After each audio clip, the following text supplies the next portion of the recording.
Saatnya ngopi bareng, namun sebelumnya jangan lupa like, subscribe, dan tekan tombol notifikasinya. Serta bagikan kepada yang lain.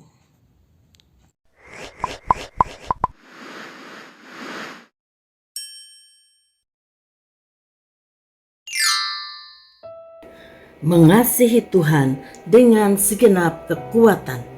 Shalom saudaraku. Markus 12 ayat yang ke-30. Kasihilah Yahweh Tuhanmu dengan segenap hatimu, dan dengan segenap jiwamu, dan dengan segenap akal budimu, dan dengan segenap kekuatanmu. Arti kata kekuatan dalam ayat ini adalah kemampuan untuk berfungsi secara efektif, kekuatan daya, keperkasaan, energi yang ada di dalam tubuh kita. Artinya, kita harus mengasihi Tuhan dengan segala sumber daya yang tersedia dalam diri kita, baik itu tenaga kita, talenta kita, hak istimewa kita, waktu kita, bahkan harta yang kita miliki.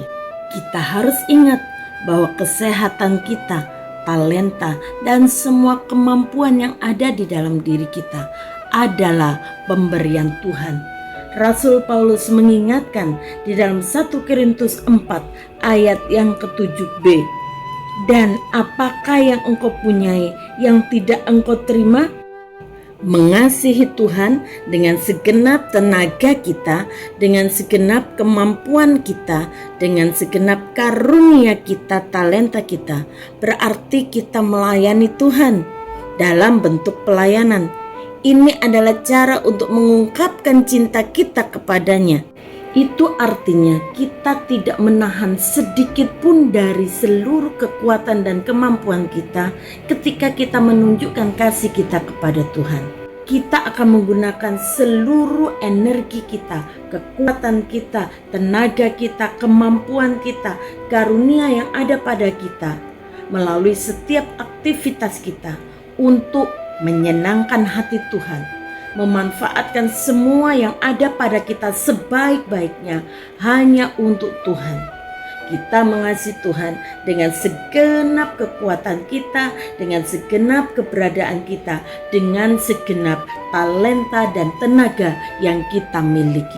Karena itu, kita harus menjaga kekuatan yang ada di dalam diri kita, sehingga kita akan dapat terus mengasihi Tuhan dengan segenap kekuatan kita. Bagaimana caranya? Yang pertama, memelihara tubuh kita agar tetap sehat dan kuat, agar tidak menjadi penghalang bagi pelayanan kita.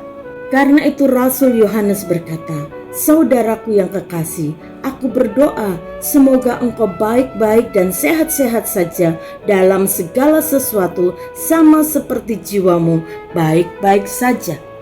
Menjaga kesehatan tubuh dengan makanan yang sehat dan olahraga agar tubuh kita tetap sehat dan kuat. Yang kedua, melatih tubuh rohani kita. 1 Timotius 4 ayat yang ke-8.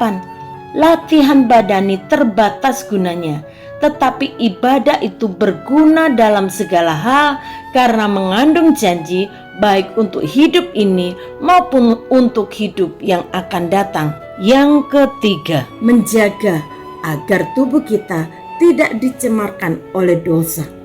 2 Korintus 7 ayat 1. Saudara-saudaraku yang kekasih, karena kita sekarang memiliki janji-janji itu, marilah kita menyucikan diri kita dari semua pencemaran jasmani dan rohani, dan dengan demikian menyempurnakan kekudusan kita dalam takut akan Tuhan. Yang keempat, mengembangkan semua karunia rohani, talenta, dan semua kemampuan yang Tuhan berikan kepada kita. Jangan pernah sembunyikan itu untuk diri sendiri. Ingat apa yang dikatakan oleh Tuhan Yesus mengenai talenta. Matius 25 ayat yang ke-21. Maka kata tuannya itu kepadanya, "Baik sekali perbuatanmu itu, hai hambaku yang baik dan setia. Engkau telah setia dalam perkara kecil, aku akan memberikan kepadamu tanggung jawab dalam perkara yang besar. Masuklah dan turutlah dalam kebahagiaan Tuhanmu." Yang kelima, mengelola keuangan dengan benar. Lukas 16 ayat yang ke-10 sampai 12.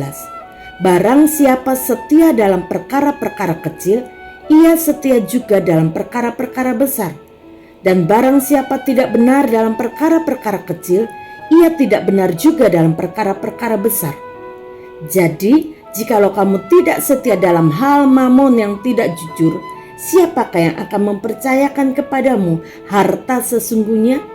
Dan jikalau kamu tidak setia dalam harta orang lain, siapakah yang akan menyerahkan hartamu sendiri kepadamu?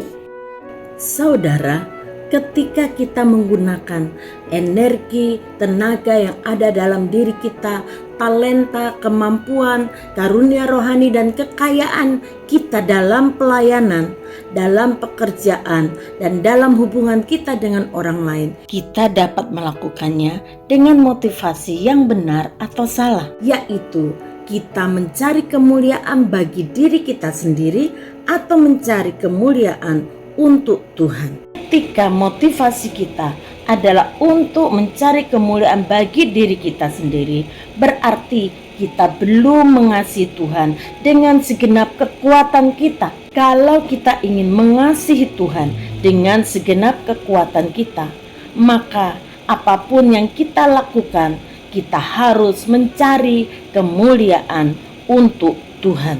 Mari kita cek apakah kita sudah mengasihi Tuhan dengan segenap kekuatan kita atau belum. Bila Anda melakukannya selama ada waktu luang, itulah pekerjaan. Bila Anda melakukannya meskipun mengganggu aktivitas Anda, itulah pelayanan. Bila Anda berhenti karena tidak ada yang berterima kasih kepada Anda, itulah pekerjaan.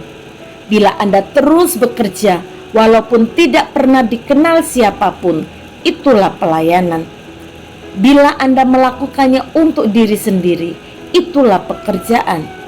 Bila Anda melakukannya untuk Tuhan, itulah pelayanan. Bila Anda melakukannya demi kehormatan diri, itulah pekerjaan. Bila Anda melakukannya demi kemuliaan Tuhan, itulah pelayanan. Bila Anda merasa telah banyak berkorban dan layak mendapat upah, itulah pekerjaan.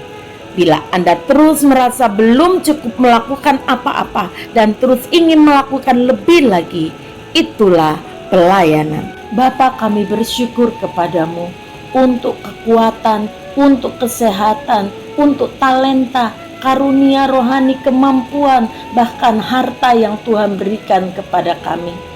Kami mau Tuhan mengembalikan semuanya untuk kemuliaan nama Tuhan. Kami mau belajar untuk mengasihi Engkau dengan segenap kekuatan yang ada pada kami. Karena itu Tuhan, sempurnakan kami untuk kami dapat menyatakan kasih kami dengan segenap kekuatan yang Tuhan berikan kepada kami. Ini kami Bapa, kami mau pakai tenaga kami. Kami mau pakai energi yang Tuhan berikan buat kami. Kami mau pakai talenta karunia rohani. Bahkan Tuhan, kekayaan yang Tuhan percayakan kepada kami dengan benar untuk kemuliaan nama Tuhan. Di dalam nama Tuhan Yesus, kiranya itu jadi dalam hidup kami. Haleluya. Amin. Apapun juga yang kamu perbuat, perbuatlah dengan segenap hatimu seperti untuk Tuhan dan bukan untuk manusia. Tuhan Yesus memberkati.